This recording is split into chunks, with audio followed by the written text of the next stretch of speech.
आप सब लोग शुरू करें उससे पहले हम एक छोटा सा स्टेटमेंट करना चाह रहे हैं। सबसे पहले thank you very very much पूरे देश की जनता को। एक हिस्टोरिकल नंबर्स जो इस फिल्म के आ रहे हैं, इतनी बड़ी तादाद में लोग जो फिल्म देख रहे हैं, उसके लिए हम पूरे देश का तहे दिल से धन्यवाद करते हैं।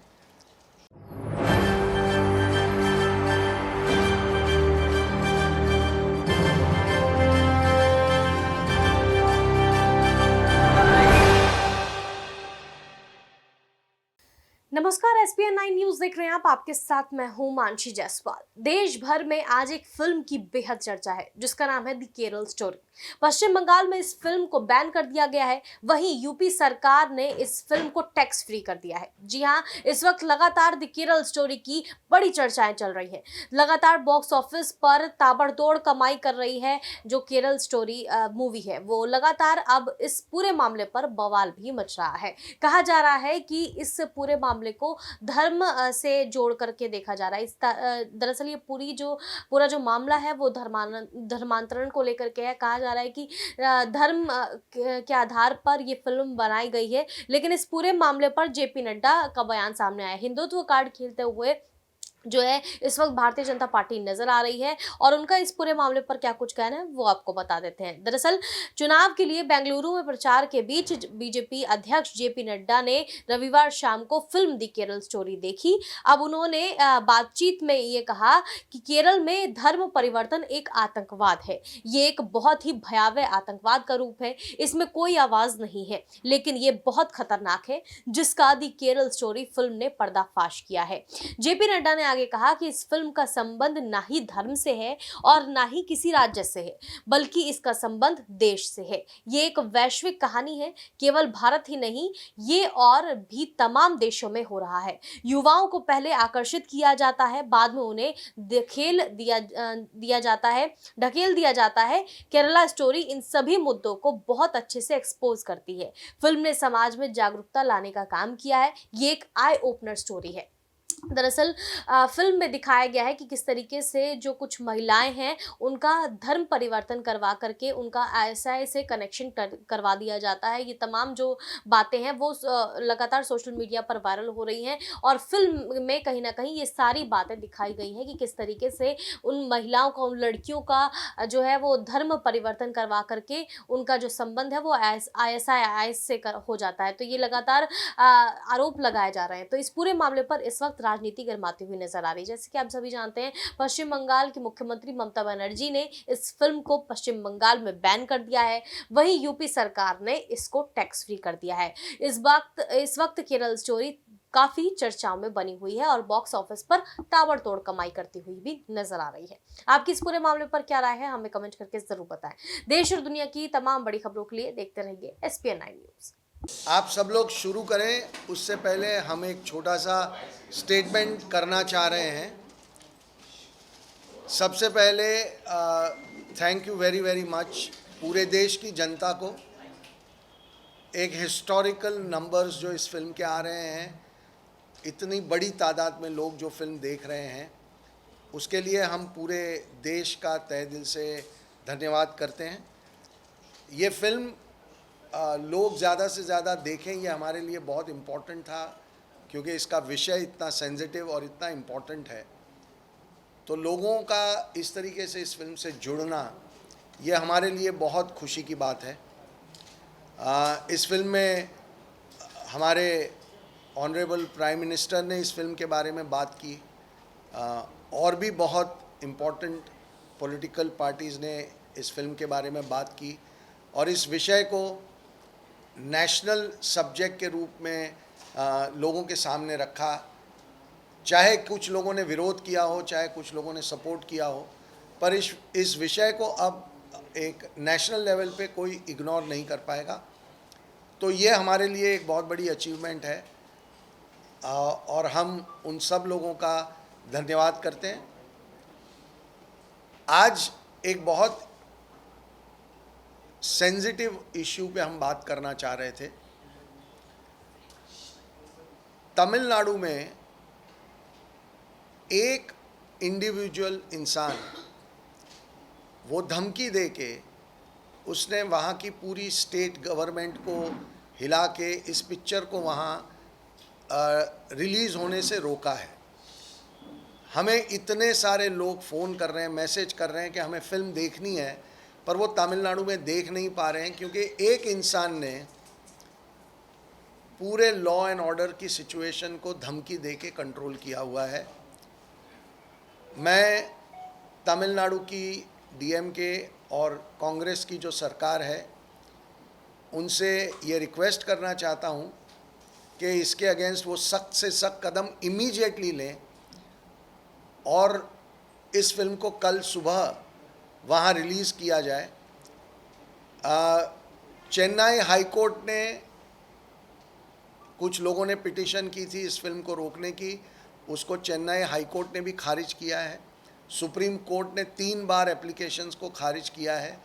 केरल हाई कोर्ट ने 12 पिटीशनें आई थी, उनको भी उन्होंने हमारी फिल्म पे बैन नहीं लगाया है। तो अगर 2 ऑनरेबल हाई कोर्ट्स और 1 ऑनरेबल सुप्रीम कोर्ट के ऑर्डर्स के बाद सिर्फ एक इंसान धमकी दे और पूरी स्टेट की मशीनरी उसके सामने झुक जाए, ना पुलिस उन थिएटरों को प्रोटेक्शन दे या ना गवर्नमेंट उस पर कोई एक्शन ले, तो ये मुझे लगता है कि कहीं ना कहीं दाल में कुछ काला है।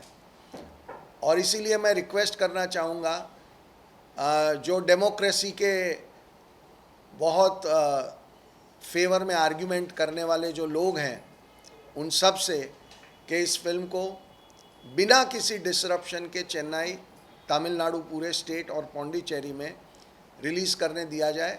हमारे मल्टीप्लेक्स के जितने भी ओनर्स हैं, थिएटर ओनर्स हैं, वो बहुत चाहते हैं इस फिल्म को लोगों को दिखाना, बिकॉज उनके पास इतनी ज़्यादा इंक्वायरीज़ हैं, लोग इतना देखना चाह रहे हैं। तो सिर्फ एक आदमी की वजह से ये फिल्म वहाँ नहीं चल रही है। ये मुझे लगता है कि पूरे स्टेट को इस बारे में विचार करना चाहिए।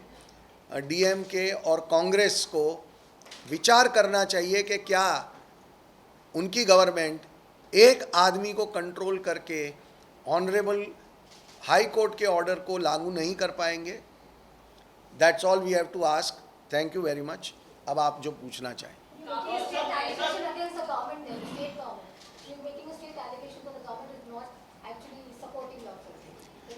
I am requesting the government to make sure that the film. I just want to request the government to make sure that the film is released, since Honorable Court has already given the order. After that, it becomes state's responsibility to ensure a smooth and fair release of the film. Let people decide if they don't want to see it, but this is a completely unacceptable situation. Sir कुछ दिन पहले पठान का भी ऐसे ही हुआ था। अहमदाबाद और मध्य प्रदेश जैसे स्टेट्स में उसको रिलीज करने से मना किया गया था और मतलब थिएटर्स में भी काफी तोड़फोड़ हुई थी। अगर रिलीज करने की बात की जाए तो आप क्या कहेंगे ऐसे सब सब्जेक्ट्स पे जो फिल्म बनाते हैं? तो कहीं ना कहीं आप प्रिपेयर थे इस चीज़ के लिए कि ये सब सब्जेक्ट्स के ऊपर जो फिल्म बनाएंगे तो ये चीज़ होनी है, प्रोटेस्ट होनी है? देखिए, ऐसा है कि हमारी फिल्म एक बहुत ही गंभीर सामाजिक विषय पे बनी हुई फिल्म है और इसीलिए कुछ पॉलिटिकल विरोध भी होता है, कुछ प्लान्ड स्ट्रैटेजी के तहत भी विरोध होता है और विरोध करने का हक सबको है। सब लोग कोर्ट में गए, हमारे अगेंस्ट 15 केस हुए, तो उन सब का वो हक है अंडर द डेमोक्रेटिक रूल। सबको हक है कि वो अपना विरोध जाहिर करें। बट एक बार जब हमारी कोर्ट्स ने ऑर्डर दे दिया, उसके बाद फिल्म को प्रदर्शित नहीं होने देना, ये स्टेट को सोचना चाहिए कि क्या ये हमारी डेमोक्रेसी के लिए एक अच्छी बात है। But law and order is the issue that has been stated, because of which it's not being released. That's what the states are saying. What is the law and order state? What is the law and order situation that 4 people coming and going, some tearing some poster? No, ma'am, I beg to differ from you, because before coming here, I was going through all the report. There is no official statement from the state government. It was unofficially been told to the multiplex owner that your film will not be played here, money will be refunded. So our appeal to government is either they say we will not let the film run here in Tamil Nadu, or say we will ensure the normal screening of the film, because it is our right now. It is the right of the people of Tamil Nadu to watch the film. Sir Kerala की अगर बात करें, because obviously तो केरला की कहानी है, और अगर केरला में ना रिलीज हो तो कहीं ना कहीं सर ऑब्वियसली इसका जो मकसद है